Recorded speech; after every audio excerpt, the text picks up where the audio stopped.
Hello everyone on Patreon, how are you today? Hello everyone watching this, wherever you are, whether it's the morning, the afternoon, or the nighttime. We are watching, you are watching me, but I am listening to Chapter 2 of Harry Potter and the Philosopher's Stone. I'm going to continue this, guys. Now, let's get into Chapter 2. Chapter 2, The Vanishing Glass. Nearly 10 years had passed since the Dursleys had woken up to find their nephew on the front step. But Privet Drive had hardly changed at all. The sun rose on the same tidy front gardens and lit up the brass number 4 on the Dursleys' front door. It crept into their living room, which was almost exactly the same as it had been on the night when Mr. Dursley had seen that fateful news report about the owls. Only the photographs on the mantelpiece really showed how much time had passed. 10 years ago, there had been lots of pictures of what looked like a large pink beach ball wearing different colored bonnets. But Dudley Dursley was no longer a baby, and now the photographs showed a large blond boy riding his first bicycle on a carousel at the fair, playing a computer game with his father, being hugged and kissed by his mother. The room held no sign at all that another boy lived in the house too. Yet Harry Potter was still there, asleep at the moment, but not for long. His Aunt Petunia was awake, and it was her shrill voice that made the first noise of the day. "Up! Get up! Now!" Harry woke with a start. His aunt rapped on the door again. "Up!" she screeched. Harry heard her walking toward the kitchen, and then the sound of the frying pan being put on the stove. He rolled onto his back and tried to remember the dream he had been having. It had been a good one. There had been a flying motorcycle in it. He had a funny feeling he'd had the same dream before. His aunt was back outside the door. "Are you up yet?" she demanded. "Nearly," said Harry. "Well, get a move on. I want you to look after the bacon, and don't you dare let it burn. I want everything perfect on Dudley's birthday." Harry groaned. "What did you say?" his aunt snapped to the door. Nothing. Dudley's birthday. How could he have forgotten? Harry got slowly out of bed and started looking for socks. He found a pair under his bed, and after pulling a spider off one of them, put them on. Harry was used to spiders, because the cupboard under the stairs was full of them, and that was where he slept. When he was dressed, he went down the hall into the kitchen. The table was almost hidden beneath all Dudley's birthday presents. It looked as though Dudley had gotten the new computer he wanted, not to mention the second television and the racing bike. Exactly why Dudley wanted a racing bike was a mystery to Harry, as Dudley was very fat and hated exercise. Unless, of course, it involved punching somebody. Dudley's favorite punching bag was Harry, but he couldn't often catch him. Harry didn't look it, but he was very fast. Perhaps it had something to do with living in a dark cupboard, but Harry had always been small and skinny for his age. He looked even smaller and skinnier than he really was, because all he had to wear were old clothes of Dudley's, and Dudley was about 4 times bigger than he was. Harry had a thin face, knobbly knees, black hair, and bright green eyes. He wore round glasses, held together with a lot of Scotch tape, because of all the times Dudley had punched him on the nose. The only thing Harry liked about his own appearance was a very thin scar on his forehead that was shaped like a bolt of lightning. He had had it as long as he could remember, and the first question he could ever remember asking his Aunt Petunia was how he had gotten it. "In the car crash when your parents died," she had said, "and don't ask questions." Don't ask questions. That was the first rule for a quiet life with the Dursleys. Uncle Vernon entered the kitchen as Harry was turning over the bacon. "Comb your hair," he barked by way of a morning greeting. About once a week, Uncle Vernon looked over the top of his newspaper and shouted that Harry needed a haircut. Harry must have had more haircuts than the rest of the boys in his class put together, but it made no difference. His hair simply grew that way, all over the place.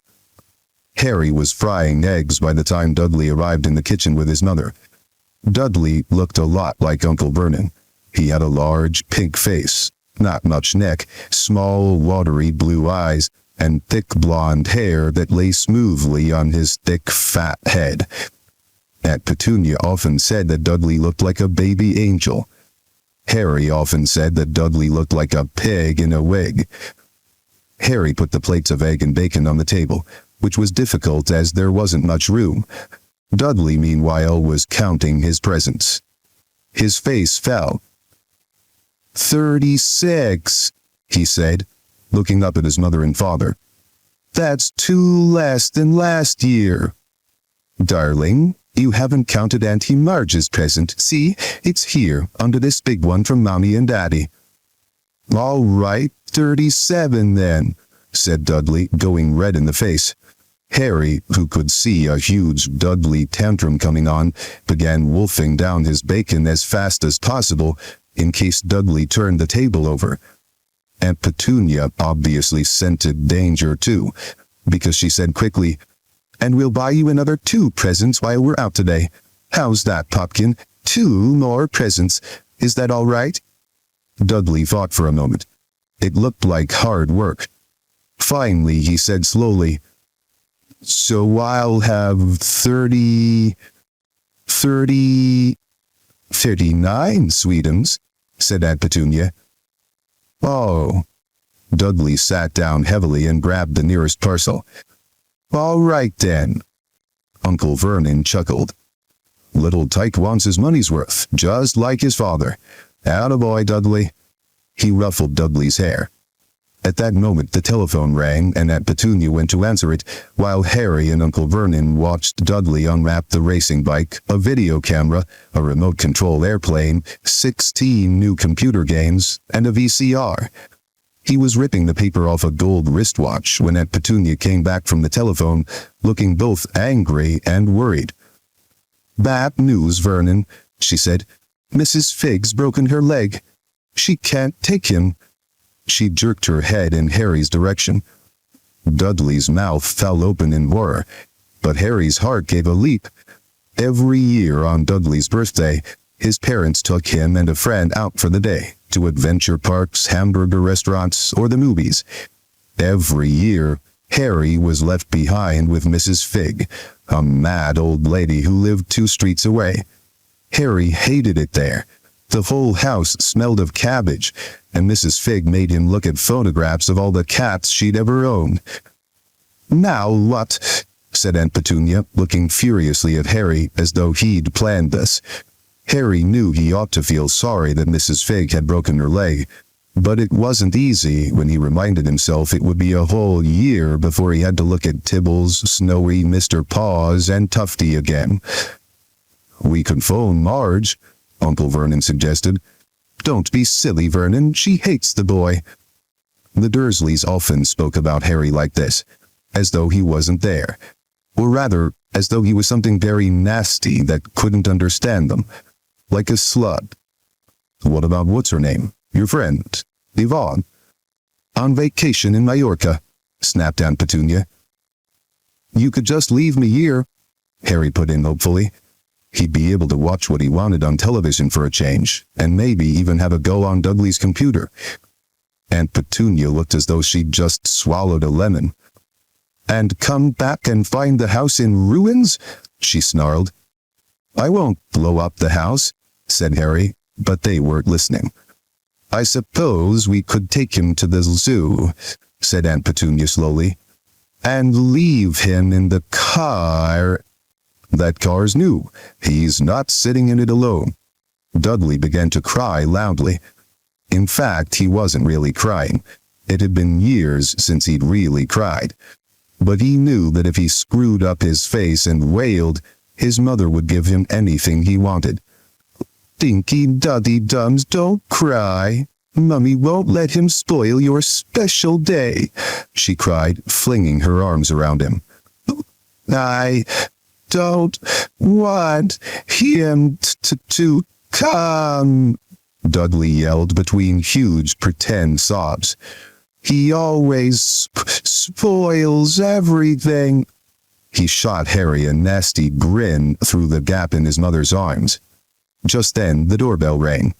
"Oh, good Lord, they're here," said Aunt Petunia frantically. And a moment later, Dudley's best friend, Piers Polkiss, walked in with his mother. Piers was a scrawny boy with a face like a rat. He was usually the one who held people's arms behind their backs while Dudley hit them. Dudley stopped pretending to cry at once. Half an hour later, Harry, who couldn't believe his luck, was sitting in the back of the Dursleys' car with Piers and Dudley, on the way to the zoo for the first time in his life. His aunt and uncle hadn't been able to think of anything else to do with him, but before they'd left, Uncle Vernon had taken Harry aside. "I'm warning you," he had said, putting his large purple face right up close to Harry's. "I'm warning you now, boy. Any funny business, anything at all, and you'll be in that cupboard from now until Christmas." "I'm not going to do anything," said Harry. "Honestly." But Uncle Vernon didn't believe him. No one ever did. The problem was, strange things often happened around Harry, and it was just no good telling the Dursleys he didn't make them happen. Once, Aunt Petunia, tired of Harry coming back from the barber's looking as though he hadn't been at all, had taken a pair of kitchen scissors and cut his hair so short he was almost bald except for his bangs, which she left to hide that horrible scar. Dudley had laughed himself silly at Harry, who spent a sleepless night imagining school the next day, where he was already laughed at for his baggy clothes and taped glasses. Next morning, however, he had gotten up to find his hair exactly as it had been before Aunt Petunia had sheared it off. He had been given a week in his cupboard for this, even though he had tried to explain that he couldn't explain how it had grown back so quickly. Another time, Aunt Petunia had been trying to force him into a revolting old sweater of Dudley's, brown with orange puffballs. The harder she tried to pull it over his head, the smaller it seemed to become, until finally it might have fitted a hand puppet, but certainly wouldn't fit Harry.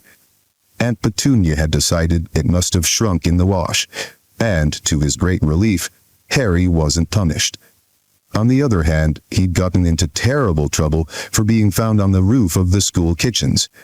Dudley's gang had been chasing him as usual when, as much to Harry's surprise as anyone else's, there he was, sitting on the chimney.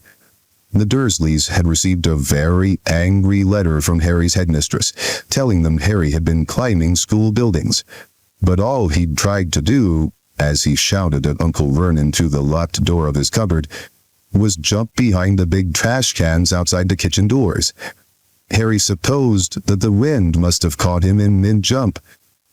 But today, nothing was going to go wrong. It was even worth being with Dudley and Piers to be spending the day somewhere that wasn't school, his cupboard, or Mrs. Figg's cabbage-smelling living room. While he drove, Uncle Vernon complained to Aunt Petunia. He liked to complain about things. People at work, Harry, the council, Harry, the bank, and Harry were just a few of his favorite subjects. This morning, it was motorcycles. "Roaring along like maniacs, the young hoodlums," he said, as a motorcycle overtook them. "I had a dream about a motorcycle," said Harry, remembering suddenly. "It was flying." Uncle Vernon nearly crashed into the car in front. He turned right around in his seat and yelled at Harry, his face like a gigantic beet with a mustache. "Motorcycles don't fly." Dudley and Piers sniggered. "I know they don't," said Harry. "It was only a dream." But he wished he hadn't said anything. If there was one thing the Dursleys hated even more than his asking questions, it was his talking about anything acting in a way it shouldn't, no matter if it was in a dream or even a cartoon. They seemed to think he might get dangerous ideas. It was a very sunny Saturday, and the zoo was crowded with families. The Dursleys bought Dudley and Piers large chocolate ice creams at the entrance. And then, because the smiling lady in the van had asked Harry what he wanted before they could hurry him away, they bought him a cheap lemon ice pop. It wasn't bad either, Harry thought, licking it as they watched a gorilla scratching its head, who looked remarkably like Dudley, except that it wasn't blonde. Harry had the best morning he'd had in a long time. He was careful to walk a little way apart from the Dursleys so that Dudley and Piers, who were starting to get bored with the animals by lunchtime, wouldn't fall back on their favorite hobby of hitting him. They ate in the zoo restaurant, and when Dudley had a tantrum because his Knickerbocker Glory didn't have enough ice cream on top, Uncle Vernon bought him another one, and Harry was allowed to finish the first. Harry felt afterward that he should have known it was all too good to last. After lunch, they went to the reptile house. It was cool and dark in there, with lit windows all along the walls. Behind the glass, all sorts of lizards and snakes were crawling and slithering over bits of wood and stone. Dudley and Piers wanted to see huge, poisonous cobras and thick, man-crushing pythons. Dudley quickly found the largest snake in the place.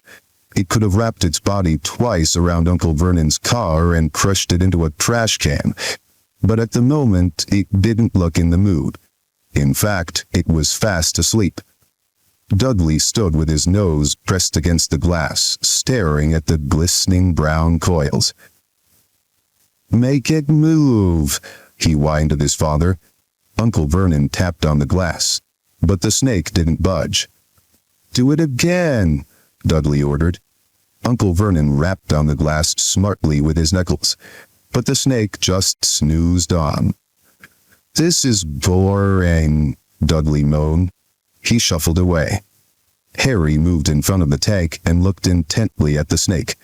He wouldn't have been surprised if it had died of boredom itself. No company except stupid people drumming their fingers on the glass trying to disturb it all day long.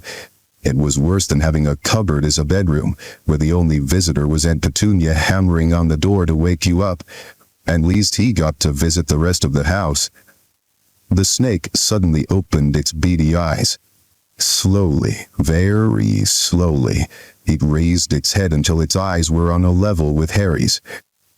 It winked. Harry stared. Then he looked quickly around to see if anyone was watching. They weren't. He looked back at the snake and winked too.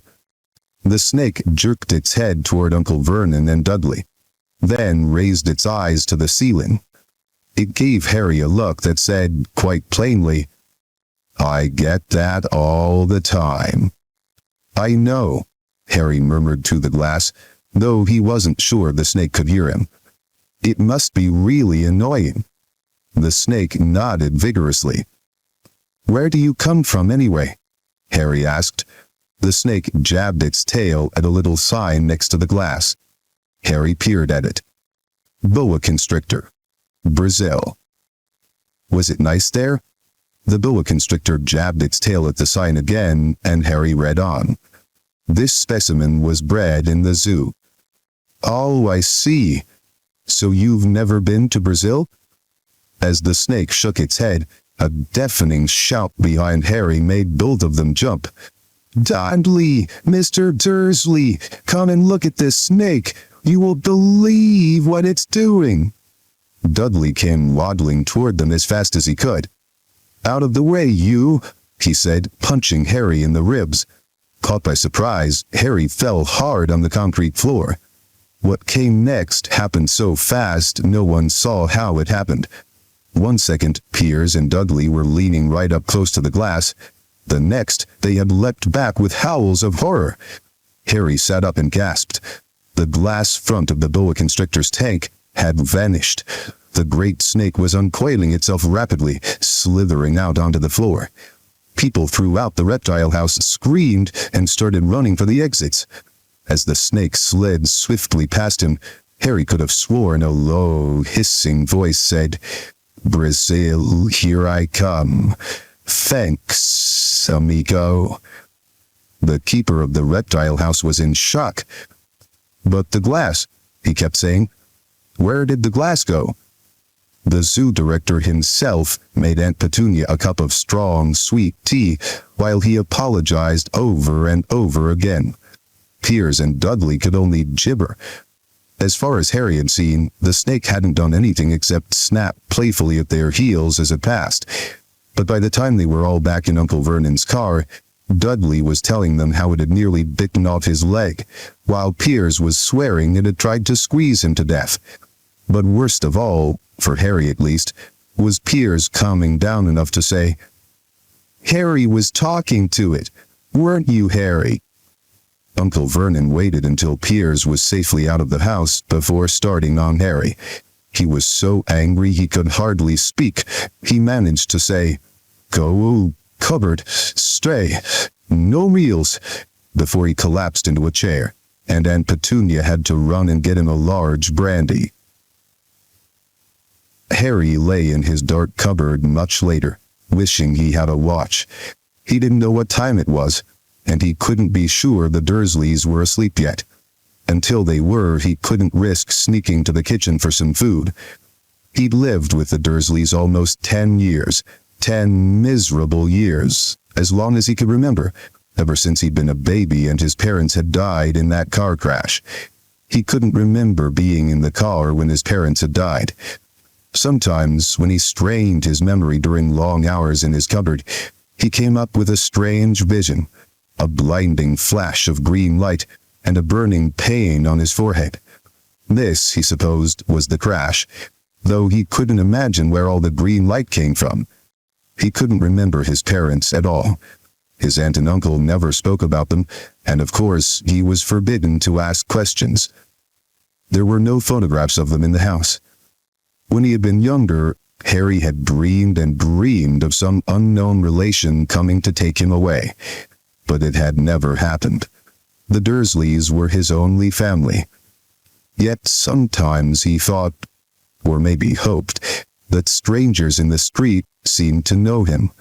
Very strange strangers they were, too.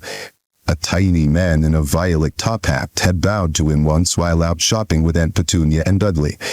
After asking Harry furiously if he knew the man, Aunt Petunia had rushed them out of the shop without buying anything. A wild-looking old woman dressed all in green had waved merrily at him once on a bus. A bald man in a very long purple coat had actually shaken his hand in the street the other day, and then walked away without a word. The weirdest thing about all these people was the way they seemed to vanish the second Harry tried to get a closer look. At school, Harry had no one. Everybody knew that Dudley's gang hated that odd Harry Potter in his baggy old clothes and broken glasses.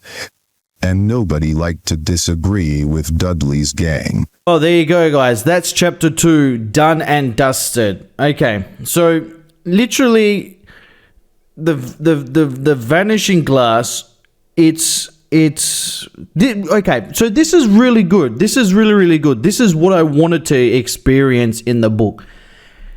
I had no clue that the book was this different. We're 2 chapters in, it's already different. I mean, Dudley looks completely different. He looks like his dad in the book. He looks like his dad. The only thing that stays the same is how much of a prick that, well, they're all pricks to Harry Potter. But it doesn't describe as well in the movie that there was people waving to him. There was people that were saying hello to him like he knew them, yeah? That would have been a nice little touch too in the movie. Him going to like the shops with his auntie and them saying like one person bowing to him and then he's like, he looks at his auntie and looks back and the person's disappeared. That'd be very interesting to see those little touches inside of a movie. That would really be interesting.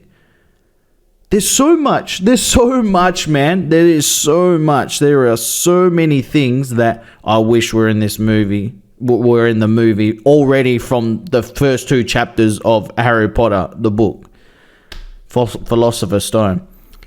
But what really does intrigue me is as well, just like, I know it was a little thing, but even when the snake was saying that he was from Brazil, he didn't say that, did it? I'm pretty sure it didn't say, well, he didn't say, Brazil, here I come. I'm pretty sure the snake did not say that.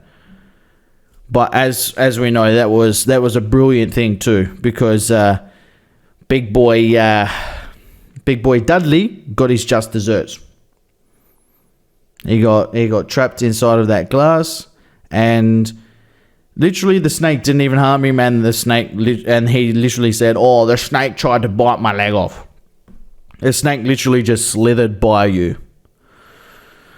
Aye, what a spoiled little brat he is, isn't he? What a spoiled little brat. Well, there you go, guys. And it's good, because now I know why Harry Potter's clothes were so big on him. Because I was actually saying that to myself while I was editing, why is his clothes so big? It's because there used to be Dudley's clothes. See, these things didn't even get mentioned in the movie at all. These little things, they would have been, like I said, these little increments, these little crumbs would have been beautiful. Would have been beautiful. And he was having pictures of the green light. Is the green light, is that when Voldemort attacked his parents? Let me know, guys, about that green light. Very, very interesting. Like I said, I enjoyed this a lot. I enjoyed this so much. I'm looking forward to chapter 3. Chapter 3 is called, I do believe is called The Letters from No One. So I dare say this is when all the letters get shot down to Harry through the chimney and all sorts of places to try and get to him to come to Hogwarts. Yeah, so anyway, ladies and gentlemen, thank you very much. I hope you enjoyed today's audio book. If you did, let me know in the comments. Let me know over on Patreon. Like I said, if you want to check this out in full, or if you want to check this out, I'm not too sure if I'm going to upload this on YouTube, whether it's going to have music in the background to take away the copyright, or I'm going to edit it. So we'll just see, guys. But if you want to go check this out with just literally the plain old audio book itself, it'll be over on Patreon. Everyone on Patreon, I hope you did enjoy it. So, guys, I'll see you tomorrow. I love you all. Good morning, good night. Well, good morning, good afternoon, and good night. Remember, stay safe, be kind to one another, but most importantly, please be happy. Peace, guys. I'll catch you later.